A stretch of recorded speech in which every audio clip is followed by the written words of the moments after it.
On the 8th, Indiana Jones will be out.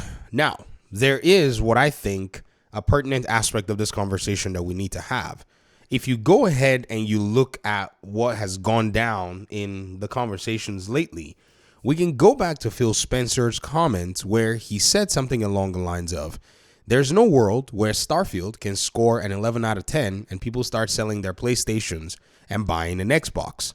And if it wasn't that Indiana Jones was coming to the PlayStation 5, I'm certain that there are many of you who are PlayStation gamers that would never have bought an Xbox to play Indiana Jones. There's no way we're going to pretty much say that, okay, it's such a game that will pull us in. No, even if you're a movie Indiana Jones, aficionado, it's a very hard sell. I think this very hard sell is the reality in the market today.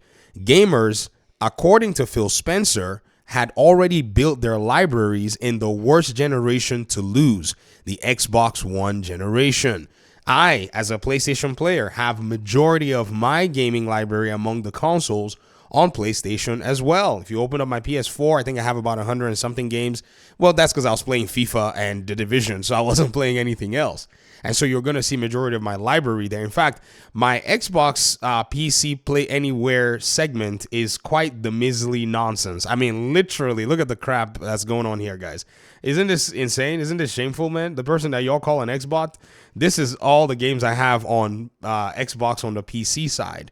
On the console side, I think I have, maybe you add the Arkham games because I have them everywhere. That's a given. And then I have MLB The Show. And what else did I get? I don't even remember because in my opinion, this is not a platform that I was bothered playing on at the end of the day. So looking at Indy and its stellar reviews, I know this is a different, conversation from Starfield. It's not a game that would have drawn a lot of people to go and hop consoles. So again, this is where I think this conversation needs to be geared towards.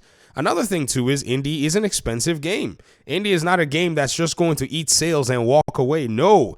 Lucasfilms and whoever is there to take a cut will be holding a huge bag every time you buy a copy of Indiana Jones. And so Xbox has decided that we're not going to take on this whole thing alone. We are going to employ our good friends on the other side of the gaming aisle to help us pay for it. And that is the PlayStation community. Now, I've seen a lot of people say, I'll play the best version of Indiana Jones on my PS5 Pro. All right, those of us on PC will say, you know what? Keep believing that. We just need to see you actually shell out your money to actually buy the game. Are you going to buy this $70 game? The answer is likely, I don't know. We'll see. I mean, it's an Indiana Jones game. It's not one that would have pulled a lot of people to play the game in the first place. Now, from what I've seen, there have been some gameplay. The reviewers have been talking, but I've largely ignored them. I really don't need their opinion, honestly. It's not like I'm an Indiana Jones fan. So again, even the more reason I'm not caring too much about what anybody is saying. And plus the game is on Game Pass. That's another thing too. It really will probably give a very genuine experience at the time when I actually fire this thing up and I test it out for myself to know what the fuss is all about. How are they giving this thing 9? How are they giving this thing a 5 out of 5? I was looking just a second ago and I saw a 5 out of 5. I was like, 5 out of 5 is, is somebody lost? Like, who's giving perfect scores these days to video games? Apparently, someone's deciding that they're going to give Indiana Jones, a 5 out of 5. This review excerpt says Indiana Jones and the Great Circle is the best adventure this character has embarked on in over 30 years. Developer Machine Games has leveraged its expertise in the FPS space to deliver an immersive, authentic first-person adventure that is quite unlike anything you've played before. Well, I guess that's probably one way you can look at it. I think for me, though, I've always been interested in Machine Games' work from the Wolfenstein games. I remember back in the day, I was able to cop a copy of one of the Wolfenstein games, didn't play it, much. Wife didn't want kids to see heads exploding, but I have quietly copped it on the good old games in the backlog. And I'm certain, though, that immersion that I got to see from that game at the time was definitely something that he'd bring here. However, these two games are different. The Wolfenstein games have a huge high octane, high action emphasis, like, really, really crazy. And then from what we're hearing with this Indiana Jones game, its pacing is a little less, it's actually much less than that. So at the end of the day, in the grand scheme of things, I'm not necessarily certain how, they can make that correlation. Perhaps they like Machine Games' work. Perhaps they like Machine Games' stuff, but it's very interesting overall. So I guess a few things have been checked. The game is an exclusive. Games on Game Pass. Games reviewing well. What is the draw for players on the other side of the aisle?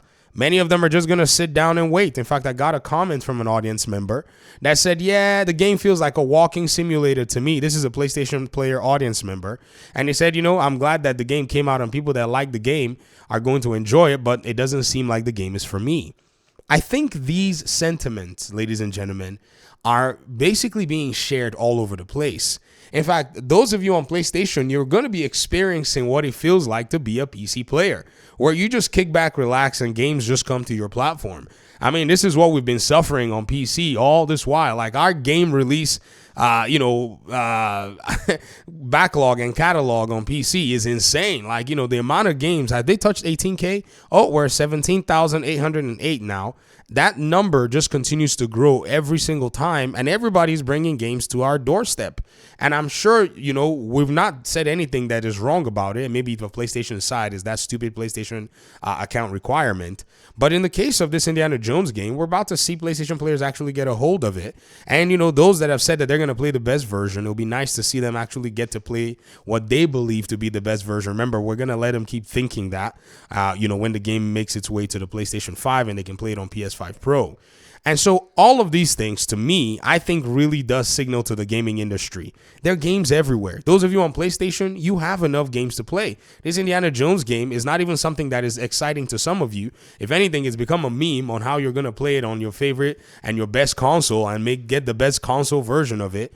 And at the end of the day, even for most gamers, they could just go ahead and get a Game Pass subscription, try it out. Some people are going to buy it. There's not, there's nothing to say that, people aren't going to buy it. But a lot of Indiana Jones fans, they feel disenfranchised after what's been done in the movies. So many of them do not want to support this game, even by proxy. If they even get any sense that the game emits anything close to what the movies have emitted in the last few, years, I don't think they're going to touch it.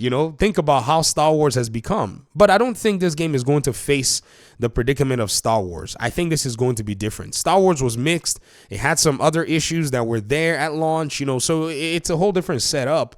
Doesn't seem like this game is carrying, those particular, challenges in its own right. So I guess at the end of the day, we're more than likely going to see how this game stands out. I mean, again, look at this.